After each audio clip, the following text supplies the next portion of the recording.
started. It's a good point to get you in. So Doreender, District Nurse Team Manager, NHS South West London.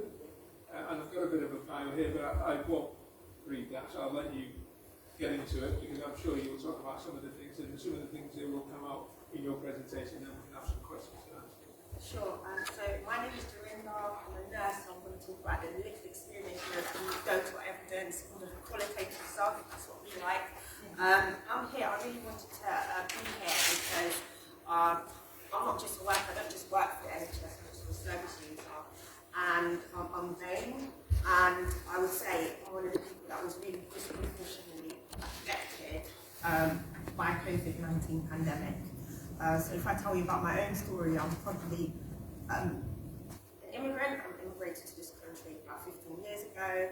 I come from a working class background. I'm first generation to go to university and study here in this day. And if I describe my household, my father's a bus driver. Yes, so my husband worked for the buses. He was on the London transport. My mum was a healthcare worker and worked in ITU. So that was our household. If I look at having comorbidities, my dad is now in remission from prostate cancer. My mum has had breast cancer. So the typical.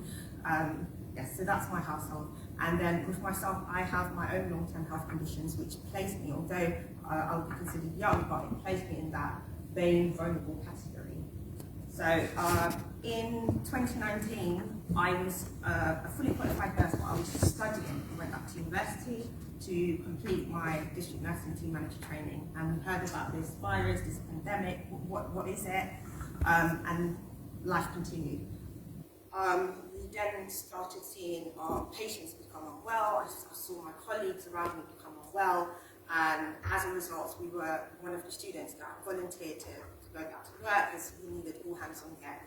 I found myself in an office where we had staff with a wealth of experience, but they were in that risk category, I guess higher risk than myself. So we had staff that needed to shield, and the rest of us did our best to get on with things as best as possible. And yes, we did experience times where we had no PPE, where we were using those visor hoods. We would run into a site and you would call your patient, do you have any symptoms? And based on an assessment, you would run and go and get that PPE, clean it, and get it ready for your next bully. First wave, we have a caseload of patients of about 150. In the first wave, we lost about 50 patients, particularly the vulnerable people that are in the residential care homes, because the hospitals were overloaded. So we were left with the task of, making people die comfortably, shall I say. The GPs were overloaded, so we were retrained to do things that, I guess, at my level, I wouldn't normally do. GPs train us to start verifying deaths. We boosted up our palliative care skills, our supporting skills, so that those people that were at home, we could make their lives as comfortable as possible. Then, vaccines came about. Yeah, hope. But I would say in my organisation, it's actually not 20%, there's 45% of us are from Maine background within my organisation. And there was even vaccine hesitancy among colleagues who weren't sure.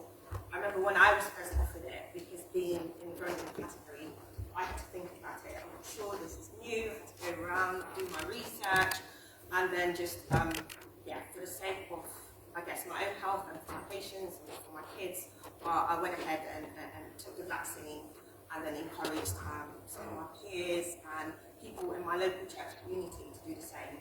Because, my faith is really important to me, and what I found on the ground that we can do is approach people from the Bain community, pharmacists, doctors, to engage with their faith leaders and then speak up in their own community, because we are the trusted professionals. Just give people information out there, because there is a lot of misinformation, so that people can make their own informed decisions. As I'm sitting here, I can say during the first wave of the pandemic, I lost my cousin, who was only 31. He is has a BMI of 40 plus, but you don't expect somebody that's 31 to contract COVID and then die. I then, as I said, I have had several family members who work for London Transport. My father, when they announced that they were locking down the country, he jumped on the first flight out of it. I went back to Africa, and I think he stayed there for 6 months. And I think upon his return, he lost about 15 of his colleagues, because at the time, there was nothing for bus drivers, there was nothing, we didn't know about the ventilation, they didn't have any PPE, life continued as normal. And many of the people in this category had long-term health conditions, so they were disproportionately affected. So yeah, that was sad. I then went on in the second phase to use my 35-year-old cousin, only 35, no long-term health conditions, vaccine hesitant. At the time, thought, oh, I've had this illness already, I'm immune. I've developed my own natural antibodies, so it's like, yeah, I'm not going to take the vaccine. Who knows? He contracted it and left behind an 11-year-old daughter. I